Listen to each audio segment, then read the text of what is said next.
Quiero invitarle a ir al libro de Salmos, capítulo 66, Salmo 66.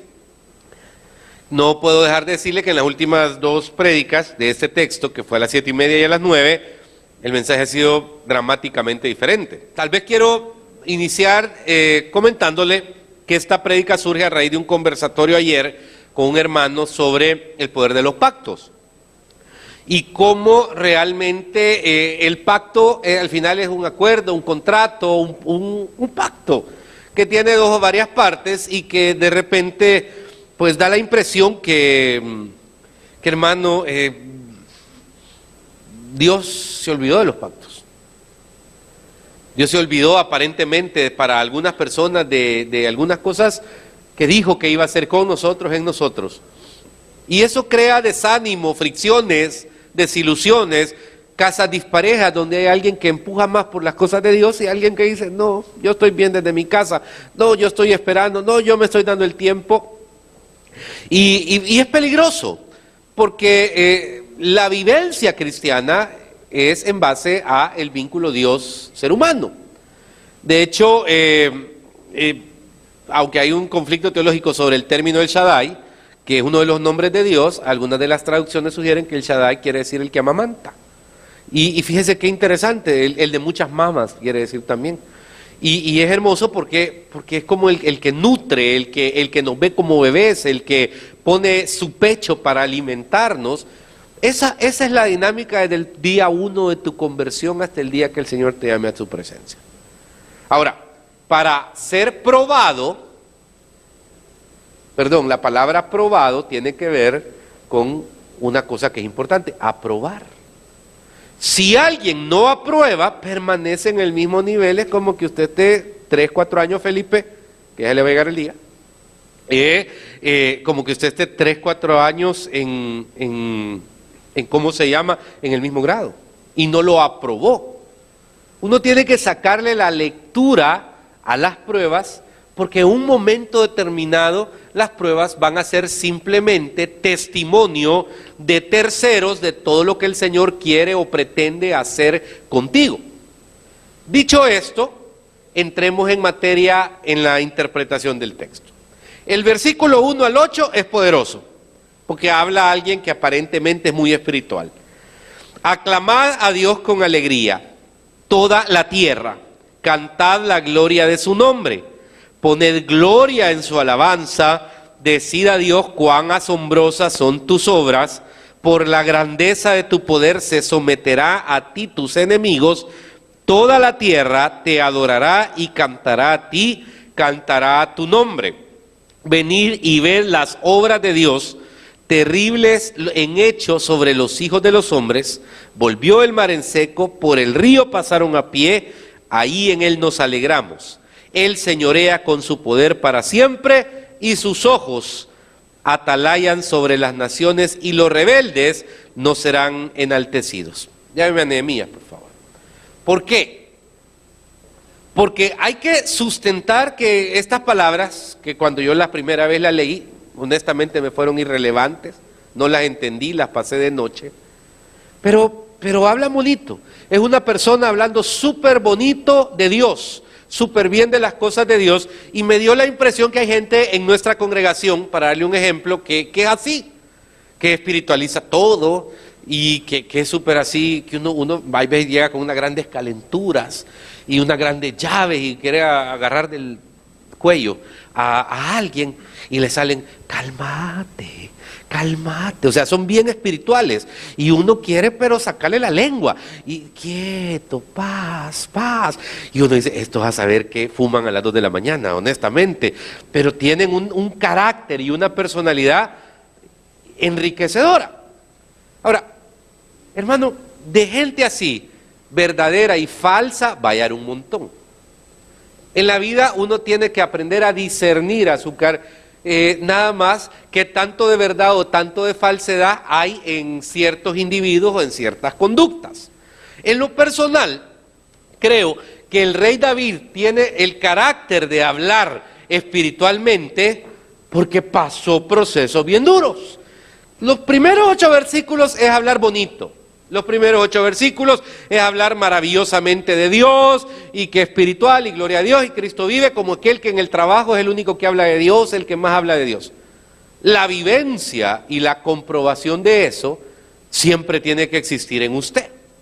Y aquí es donde quiero ir al versículo número 8, porque ya deja el discurso poético para entrar en el testimonio. Dice: bendecid pueblos a nuestro Dios y haced oír la voz de su alabanza.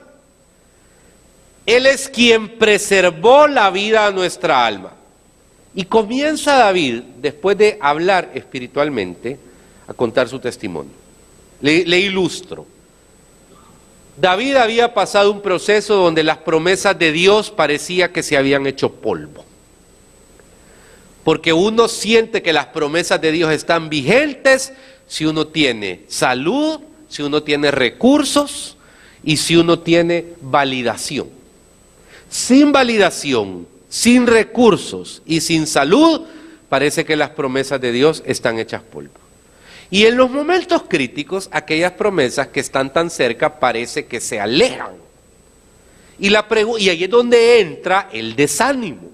Ahí es donde uno se siente fatigado y debilitado porque piensa que no eran realmente promesas de Dios.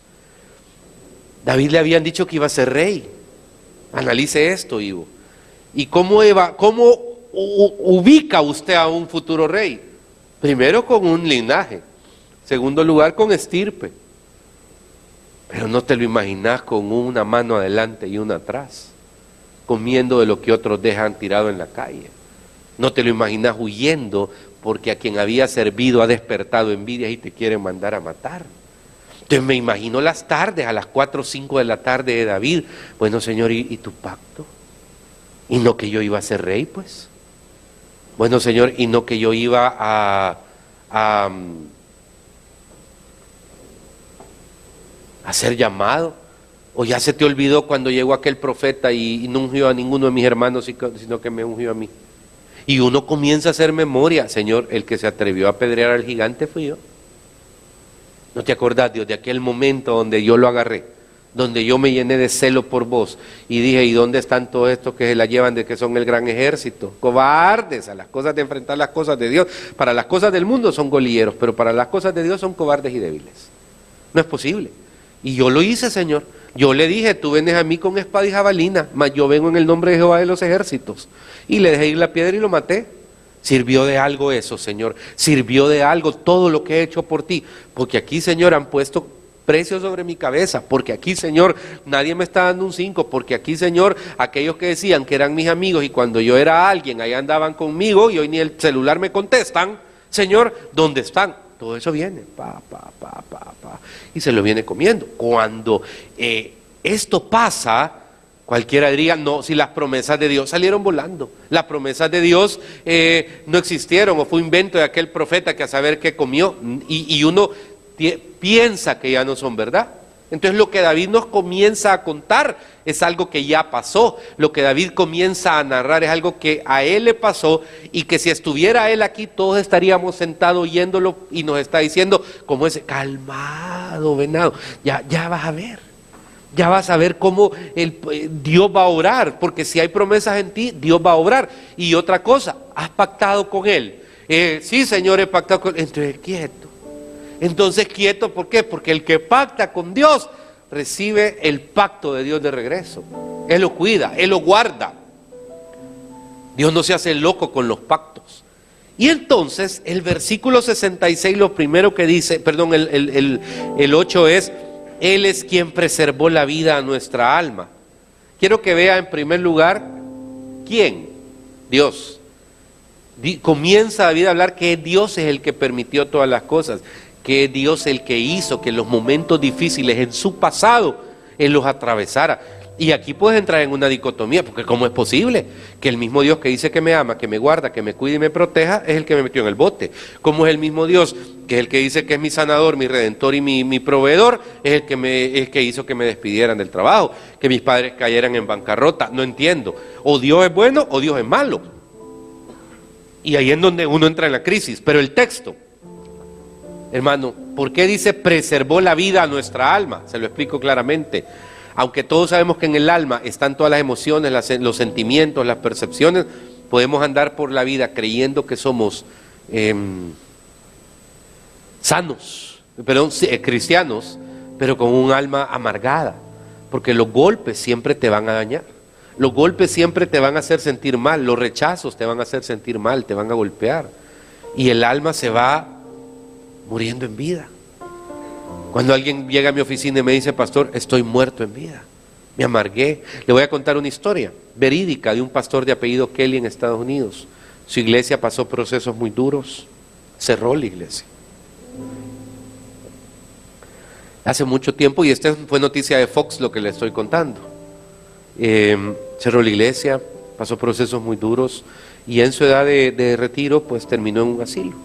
Nadie lo iba a ver. Un día recibió el pastor Kelly una nota. Decía de un abogado que quería llegar a visitarlo y era porque un miembro de la congregación que él había pastoreado y que había cerrado por problemas financieros había muerto y ya no sabe qué pasó. Le había dejado una herencia. ¿Qué hubiera hecho usted? La agarro, lo firmo. El pastor dijo, no, yo no sabía que esta oveja mía era financieramente tan fuerte. ¿Y por qué si él vio todo el proceso y vio cómo cerramos la iglesia y no estuvo dispuesto a poner un centavo? Porque hoy tengo yo que aceptar esto. Fue una noticia de Fox hace algunos años, porque en el fondo lo que el pastor decía era, la iglesia no se hubiera tenido que cerrar. Así que rechazó la herencia, que era millonaria. ¿De qué me sirve ahora? ¿De qué me sirve? Estoy aquí, 93 años en una silla de ruedas, olvidado. Hace 25 años hubiera servido de mucho. Aquí puede usted tener diferentes interpretaciones, pero en el fondo, como pastor, le puedo decir de que lo que uno más sufre es el rechazo de las ovejas. Y uno tiene que ponerse, no sé si aután, baigón o cofal, depende del tipo de todos los días, todos los días, todos los días, todos los días, todos los días. ¿Por qué? Porque uno tiene que guardar su alma. Te toca, papá, te toca ser el más bueno. Una vez estaba en una gran llave, nunca me voy a olvidar. Dios bendiga a Edgardo con una cosa que me salió. Es que no puede ser, que irresponsable, que no es que. Te recuerdo que soy el pastor, me dijo. ¿Y eso qué quiere decir? Que soy el pastor. Entonces, le recuerdo a usted que el cristiano es usted. Le recuerdo que el que está en su casa, si usted no viene, sus hijos no vienen, entonces no puede dejar de venir. Si usted está en una situación y hay alguien en su casa que está clamando, esa persona no puede dejar de clamar. ¿Por qué? Porque es el creyente, es el redimido, es el lavado por la sangre de Cristo, es el que está pactando por todos. ¿Se acuerda de Job? Voy a presentar ofrendas, decía, no voy a ver que uno de mis hijos, eran 7, haya pecado. Como los hijos son mentirosos con uno, de vez en cuando, ¿verdad? En cierta edad también, no siempre. ¿Qué estás haciendo? Nada. ¿Con quién estás chateando? Con nadie. O lo que con Gasparín dice uno, porque yo veo que están escribiendo, ¿verdad? Entonces, todas esas cosas que van pasando. Y decía Job, voy a, por ello, no vaya a ser que hayan hecho algo. Siempre hay alguien que está pactando por nosotros. Entonces, ¿de qué se trata la vida? Las cosas que te tienen que golpear, las cosas que nos duelen, que nos hieren en nuestra alma, que nos hacen sentir, hermano, el rechazo, el oprobio, la agonía de la vida. Tenemos que tener cuidado de que no penetren nuestra alma, porque si penetran eso, el alma se llena de amargura, el alma se llena de dolor, el alma se llena de se destruye. Y esa es la primera lección que este hombre te comienza a decir. La segunda, no permitió que nuestros pies resbalasen. Vuelvo al punto, ¿quién no lo permitió? Dios. Y fíjese que es curioso, porque aquí está hablando en plural, está hablando de una comunidad. No permitió que nuestros pies resbalasen. Y yo estaba revisando esto ayer cuando el hermano se fue y decía en mi mente, pero realmente, Señor, si nosotros a cada rato pasamos en crisis, cada rato pateamos el cable de mente, de pensamiento, de acción, de omisión. Sí, pero lo que quiere decir es que no nos caemos, pues. sea, ¿me entendés? O sea, no te vas a caer, no te vas a quebrar. ¿Por qué? Porque las pruebas o las cosas que vinieron contra ti te partieron y te quedaste tirado en el suelo. En algún momento si te medio deslizás, papá, levántate. ¿Pero por qué? Porque tenés que avanzar, porque el proceso te está acercando a la promesa y el proceso de tu vida te está acercando al tiempo y a la bendición de Dios. Hermano, qué glorioso es sentir que Dios está con uno. Y qué glorioso es sentir que el poder de Dios está habitando en uno. Mira, hace un ratito que ustedes estaban en la oración, yo los veía y decía, qué poderosos son. Qué poderosos son. ¿Por qué? Porque a pesar de todo lo que pueda estar viviendo este país, hay gente poderosa que está buscando de Dios. Hay gente que levanta sus manos y clama. A saber cuánta gente no va a morir este día gracias a su oración. A saber cuánta gente va a comer mañana gracias a la oración suya. A saber cuánta gente va a ser bendecida, prosperada, levantada gracias a las decisiones que usted está tomando. No permitió que los pies resbalasen. ¿Por qué? Porque nos mantiene en el camino y no nos aparta de Él de ningún momento, a pesar de lo que dice el versículo siguiente. Hermano, porque tú nos probaste, oh Dios. Ahí entramos en el conflicto, porque le vimos echando la culpa al enemigo, que muchas veces la tiene. Pero ¿quién permite las cosas? Dios. Ahora, en el rollo uno no lo entiende. Cuando estás a fuego lento o a fuego alto, en medio, hermano, ahí no entendés, porque el mismo Dios que dice que te ama es el mismo Dios que te tiene una mano adelante y una atrás. Y la pregunta es ¿por qué? Si Dios prospera, si Dios bendice. El mismo Dios que se proclama tu sanador, Jehová el Rafá de tu vida, en algún momento es el que ha permitido la enfermedad. Y la pregunta es ¿por qué? No crea que solo usted tiene ese conflicto. Ese conflicto lo tenemos todos. A cada rato, si dice la Biblia que Jehová llevó nuestras enfermedades y que Cristo en la cruz, la llevó nuestras enfermedades y por su llaga somos todos sanados, porque hay gente enferma. Y hay mil excusas así paralelas, vea, por el pecado del mundo, por no sé qué, por el pollo, porque le meten un montón de cosas. Pero yo me pregunto, ¿por qué hay creyentes con cáncer? ¿Por qué hay personas súper entregadas y que, hermano, que padecen alguna enfermedad? Hay gente pícara que yo conozco que está más sana que saber qué. Cada uno tiene su propia historia. Cada uno tiene su propia razón de caminar en la fe. Y este texto, hermano, el ser probado es un debate. Pero ¿quién nos prueba? Dios. ¿Para qué? Para llevarnos al siguiente nivel. De eso se trata la vida. De que el Espíritu, no sé si tú te has dado cuenta, pero pedí una prédica hace año y medio. Analizaba un culto de hace año y medio. Si analizas, los cultos de esta iglesia son totalmente diferentes. Pensalo, quien se fue de esta iglesia hace un año, 3 años, se va con la mente de 3 años, si viene hoy, se paraliza. ¿Por qué? Porque hay algo que está pasando, hay circunstancias, hermano, que yo los veo adorar a ustedes, no es lo mismo, es un espíritu de adoración gigantesco. Mire, antes yo aquí no me paraba sin un bosquejo, sin una línea, yo tengo semanas, hermano, de estar predicando sin un papel, no hay. Y es como que el Señor ayer me anoté unas cositas de lo que estaba hablando con el hermano, de esto es la prédica, y tiene idea de lo que es pararse 3 veces delante de alguien que le dedica a uno 45 minutos para oír una prédica y no tener un bosquejo. Es terrible, porque no es que uno sea pico de oro, no es que uno tenga cualidades humanas, tiene que ser el Espíritu Santo el que está haciendo las cosas. Y estamos en una dimensión, hermano, que por eso quizás muchas veces estás siendo aprisionado en algún área. Pero por eso es este mensaje, porque esta historia nos la está contando alguien que ya lo vivió, alguien que ya sabe cómo es pasar la frontera. Y eso es el rey David en esta hora. ¿Quién? El Señor es el que nos probó. Y simplemente, hermano, cuenta David que dice, hermano, nos ensayaste como se afina la plata. ¿Qué otra frase extraña? Porque ensayar es como pulir, como rayar, para sacarle el brillo.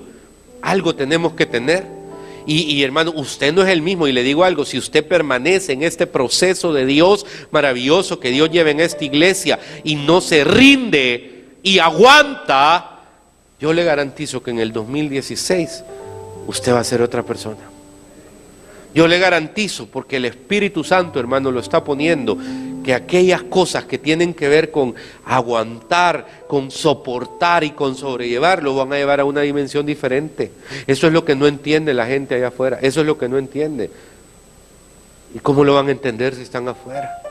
Si en el nombre del Señor yo he visto niños aquí convertirse en hombres y hombres convertirse en adultos y adultos convertirse en personas maduras, hermano. Y cuando platico con ellos digo, qué increíble, cómo tú los has llevado. No se han dado cuenta que en los procesos humanos que los tienes, pero sobre todo en los procesos espirituales. ¿Cuál es el tuyo? ¿En qué etapa estás? ¿Estás dejando que Dios te ensaye porque la plata se exhibe? No conozco, hermano, algo de plata que no se exhiba en un museo, en un lugar, en una vitrina, en un chinero. Y hay que estarle poniendo el brillo, ¿cómo se llama? El brazo. Brazo se llama la marca del producto. ¿Para qué? Para pulirlo, porque se luce. Lo que el Señor tiene para lucir somos nosotros. Ahí en tu trabajo, ahí en tu casa, en tu universidad. Vos sos la persona más importante, hermano. Y es donde creo que el Espíritu Santo tiene que entrar más profundamente. Y no te resistas, porque mire lo que dice el versículo siguiente: nos metiste en la red, pusiste sobre nuestros lomos pesada carga, hiciste cabalgar hombres sobre nuestra cabeza. Dos cosas aquí, ¿quién lo sigue haciendo? Dios. Lo de la red es parecer que no hay salida, parecer que ahí estamos aprisionados. Tenés que aprender a descansar en el Señor. Y esto es predícate, predicador, porque yo soy ajuate mental, hermano, en muchas cosas. Pero cuando uno descansa en el Señor, de repente en las personas más cercanas puedes encontrar la salida.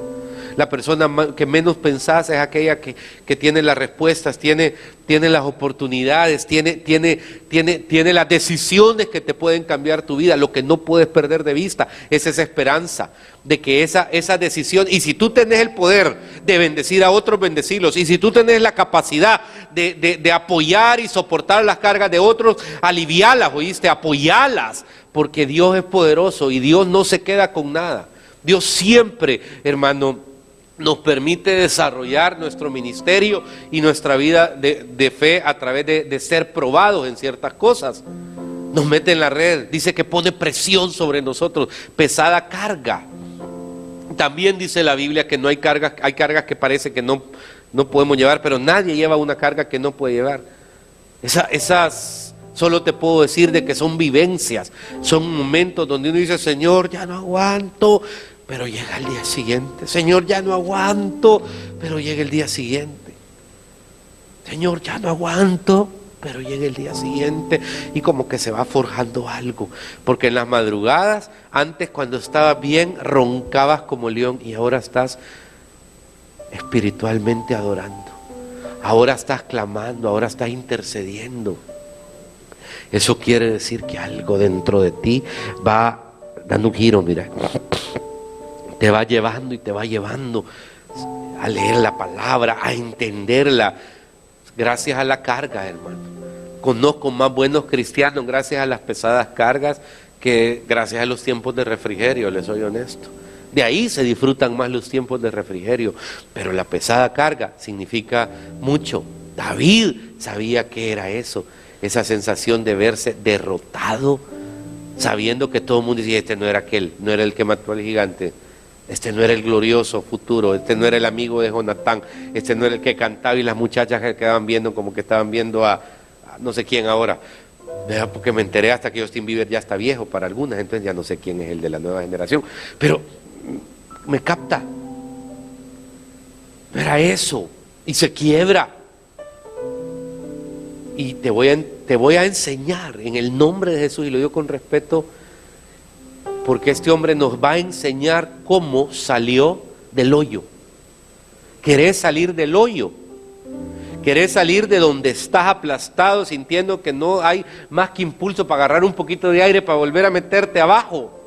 Esta mañana, iglesia, lo vas a aprender. Pero si no lo querés aprender, te voy a pedir un favor, salite ahorita. Si tú te salís ahorita, vas a tener una ventaja, no lo oíste.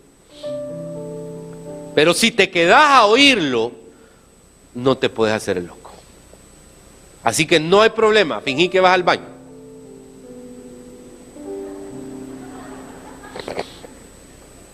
Pero si no, no te puedes hacer la loca. Porque David te sigue contando. Tranquilo, agarró el té, el café, comenzó a platicar con esta gente y luego le dice, hiciste cabalgar hombres sobre nuestra cabeza. Creo que ya le he explicado qué es eso. Es esa sensación de la agonía donde mañana, tarde y noche tu cabeza como pie de caballos, como patas de caballo, viven pensando y de un pensamiento te pasas a otro y de otro pensamiento te pasas a otro y de otro pensamiento te pasas a otro. Hiciste cabalgar hombres de a caballo sobre nuestra cabeza, bla, bla, bla, y uno no deja de pensar y busca una solución y busca otra y busca otra. Un derrame nos va a dar de tanto que pensamos y no nos sirve.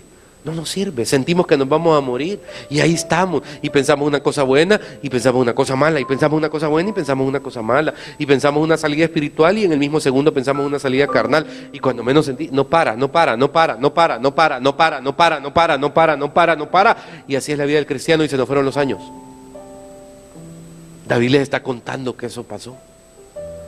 Cualquiera dice, no, chavos, prefiero no ser el ungido de Dios y de eso se trata. No. Yo conozco hombres que dicen que son ungidos de Dios, que andan un gran séquito de guardaespaldas, que andan un montón de gente, intercesores le llaman, $10,000 puestos en joyas y en todo para proteger, para bendecir. Ya vi de todo, señores, ya vi de todo.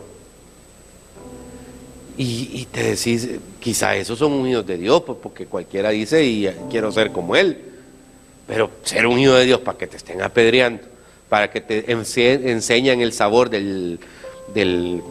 Mire, si un día me quiere agradar a mí, ¿sabe qué? Tráigame. A ver. Pan lido, sí, cabal. No, pero no solo pan lido.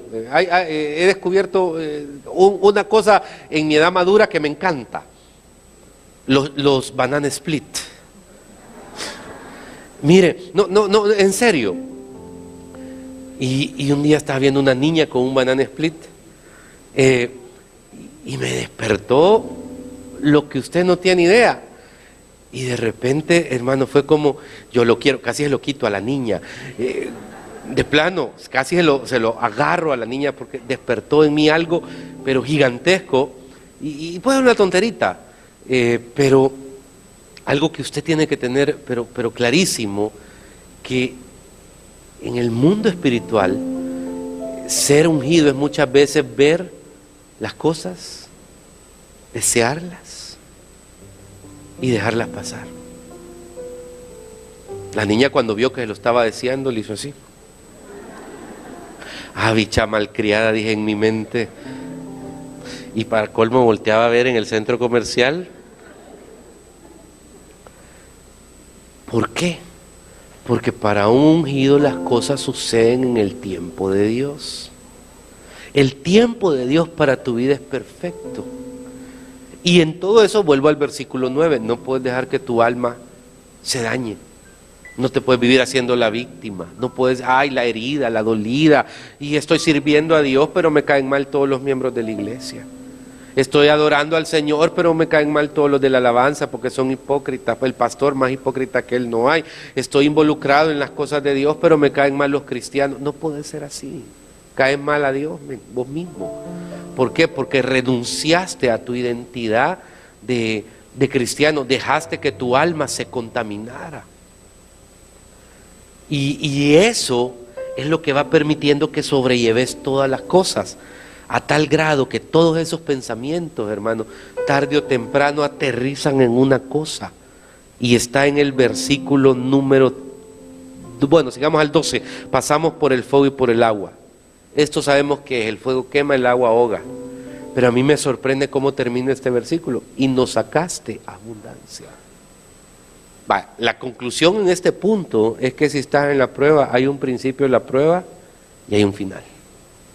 No sé cómo, no sé cómo la tuya va a terminar, pero de que termina, termina. Es vital que usted tenga claro eso. De que termina la prueba, termina. No se trata de vivir repitiendo materias todos los años. ¿Y cuál es? El pacto. Vea lo que dice a continuación. Hoy sí entraré en tu casa con holocaustos, te pagaré mis votos que pronunciaron mis labios y habló mi boca cuando estaba, ¿qué? Vale, ok. Quiero que piense un momento. Uno en medio de la angustia dice de todo, ¿o no? ¿Sí o no? Okay. En medio de la angustia uno ofrece de todo. Cuestiones de pisto, por un lado. Pero he visto gente decir, no, Señor, yo te voy a entregar. Yo no voy a faltar a culto un domingo del año. Cumplirlo. Cumplirlo. No, es que yo me tengo que meter contigo, Señor. Yo voy a leer la Biblia todos los días. Todos los días.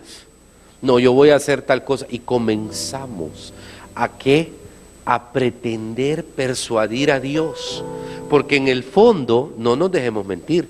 Usted sabe, me imagino, de que sus negocios, sus ventas o su salud o lo que fuera depende de Dios. Hasta el más ateo de los ateos yo he visto en los momentos de crisis clamar a Dios. O sea, uno cuando se pelea reniega ¿con quién? Yo nunca he visto a alguien renegar con el diablo. Diablo, sos un desgraciado. No, nunca lo he visto. No, ¿sabe con quién los veo renegar? ¿Con quién los veo pelear? Con Dios. No me pregunte por qué, pero así funciona. ¿Con quién los veo? Todas sus emociones. ¿A quién le ofrecen? A Dios. Señor, dame esa mujer por esposa y yo te prometo que te vamos a servir toda la vida. Salud, ¿verdad?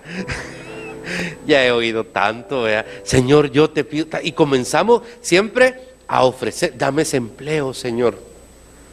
Dame respuesta en esto. Y te prometo que dame tal cosa. Y siempre es como esa situación. ¿Por qué? Porque el dame representa que vamos a ser liberados de lo que nos tiene con nuestra cabeza en pensamientos toda la vida, con ese peso que ya no logramos llevar, ese pulimiento que representa la plata y todos esos elementos.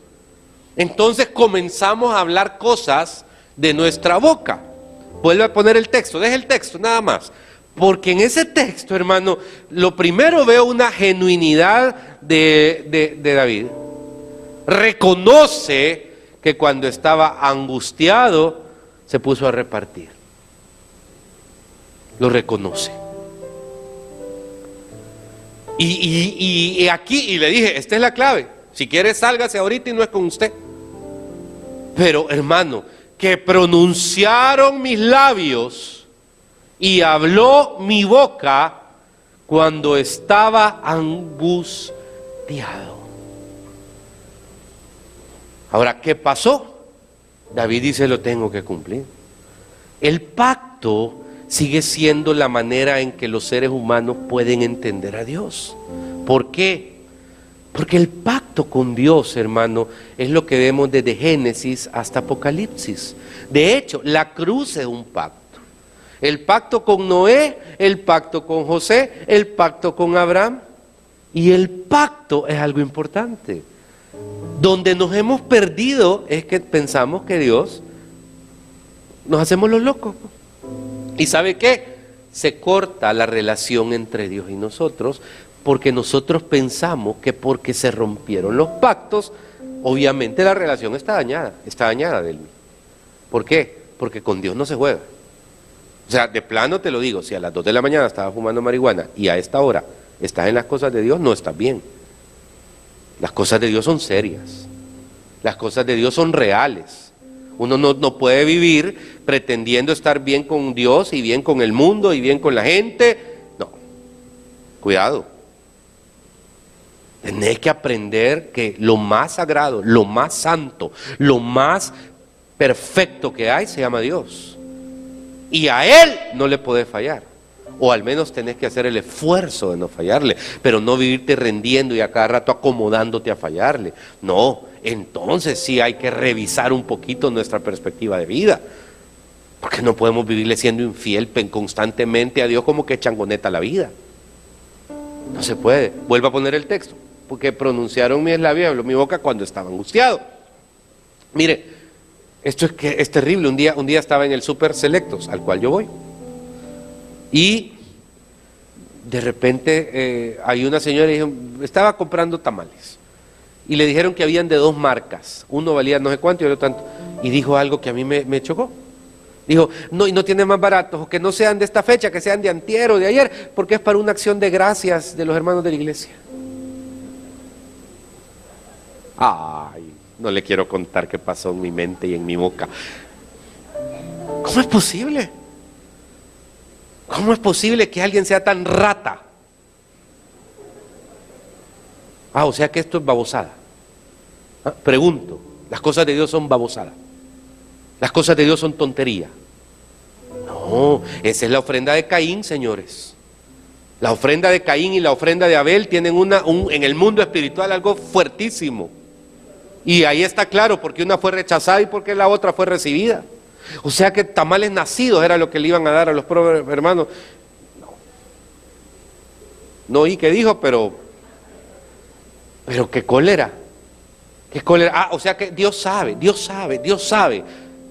No, por supuesto que tenés que saber que Dios sabe. Él es todopoderoso, Él es el Rey de Reyes, Él es el Señor de Señores, Él es el absoluto, y tenés que aprender a rendirle culto, porque en algún momento Él se manifiesta a tu amigo, pero sigue siendo Dios. Y David lo tenía claro, hermano. Te ofreceré, dice, holocausto de animales engordados, te ofreceré con sahumerio de carneros, te ofreceré en sacrificio bueyes y machos cabríos. Y luego dice, venid todos los que teméis a Dios y contaré lo que ha dicho a mi alma. Siéntense, muchachos. Hoy tengo testimonio, ¿saben por qué? Del versículo 1 al versículo 8. Hoy lo digo con conocimiento, porque yo fui un hombre, les está diciendo, que vivió también atribulado. Es más, mañana puede volver a tener otra tribulación, pero ¿sabe cuál es la chapa? ¿Sabe cuál es la combinación? ¿Para qué? Para salir, porque en la angustia todos ofrecemos. La diferencia es que los que cumplen con su palabra y la honran y los que no la honran. Ahí está todo. Ahí está la falsedad y la verdad. Hermano, y termino con esto, porque dice el versículo 17, y está es fuerte. A Él clamé con mi boca, ¿y qué dice? Aquí hay una doble situación, porque lo que me está diciendo es bien interesante. A Dios le clamé con mi boca, ¿y a Él qué? Y fue exaltado. ¿Sabe qué es esto? Este es algo que usted y yo hacemos en los periodos difíciles, en los periodos duros. Por un lado, Señor, sácame, ayúdame, Señor, que y otro lado, Señor, te adoro y te bendigo y te quiero. Señor, que no sé qué, Señor, te adoro y te bendigo y te quiero. Qué fuerte es eso. No deje de hacerlo hoy, y no es malo, porque hay veces uno se siente medio mal porque de repente uno pretende tener una vida de decir solo gracias, gracias, gracias, y por el otro no pedir, y dice usted está en la gran cosa de pedir, y de repente dice el predicador, el cantante, no pida nada, solo deje que el Espíritu le ministre. Pues usted está asfixiando, está ahorcando de todo lo que necesita, y hay momentos donde aparece el otro y le dice pida, y usted no, Señor, yo quiero estar en tu presencia. Haga las dos cosas, a Dios no le ofende, le está diciendo. Sepa que Él nos conoce, que estamos en esa identidad espiritual. Así que dice, hey, les recuerdo algo, a Él clamé con mi boca, y ¿saben algo? Y fue exaltado con mi lengua. Del mismo salió la necesidad, el planteamiento de la necesidad, y no es falta de fe, también salió el planteamiento de mi adoración. Y el versículo 18, poderosísimo, si en mi corazón hubiese yo mirado a la iniquidad, el Señor no me habría escuchado.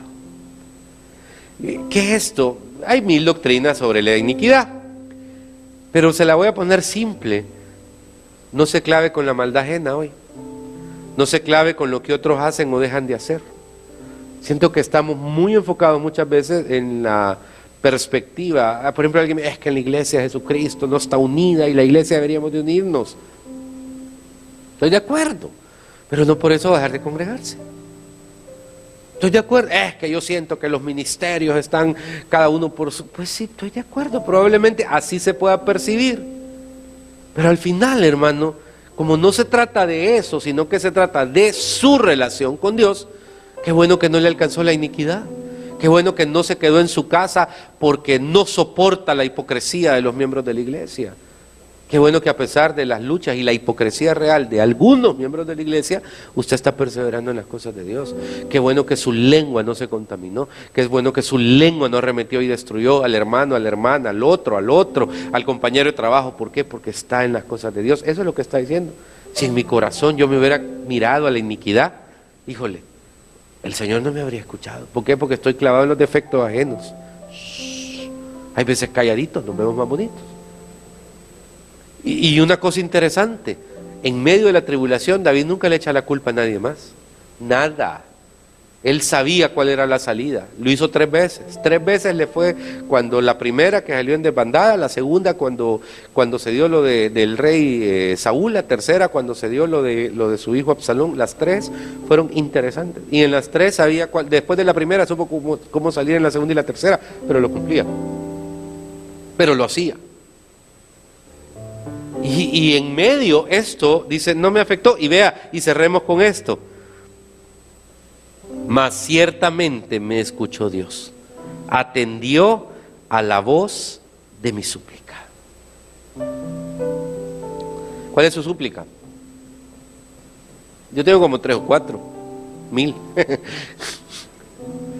¿Cuáles tiene usted? ¿Cuál es su súplica? Iglesia, hay que ser espiritual y práctico al mismo tiempo. La palabra de Dios no excluye a unos e incluye a otros. La palabra de Dios nos enseña cómo funciona esto. Y yo quiero pedirle con mucho respeto que cierre sus ojos, que por un momento pueda decir, Señor, tú atiendes la súplica de David, atiendes la mía. Y yo te pido, Dios, que atiendas la voz de mi súplica. Cierre sus ojos. Frecuentemente me hacen esta pregunta: ¿qué debo hacer para crecer espiritualmente? Lo primero, recibir a Cristo como tu Salvador personal, pues permitiéndole a Él entrar en tu vida, puedes llenar esa parte espiritual que absolutamente nada más puede llenar, solo Él. Recibir a Cristo es hacer una oración diciéndole al Señor: Señor Jesús, te entrego mi corazón y mi vida. Te pido vivir una vida conforme a tus planes y tus propósitos. Perdona mis pecados. Reconozco la cruz como el lugar donde alcanzo perdón de pecados, salvación y vida eterna. Entra en mi corazón. Para crecer espiritualmente, debes hacer básicamente 3 cosas. Leer tu palabra. La palabra de Dios te hablará día a día. La Biblia alrededor de cualquier elemento que estés atravesando. En segundo lugar, que puedas orar. Platicar con el Señor de todo lo que te pasa y también congregarte, reunirte con otras personas como tú a escuchar la palabra de Dios y a aprender de Él. En Iglesia Que Mueve te esperamos en el Hotel Hilton Princess de la Zona Rosa de San Salvador. Ven y acompáñanos todos los domingos y permite que podamos abrazarte y estrechar tu mano. Dios te bendiga.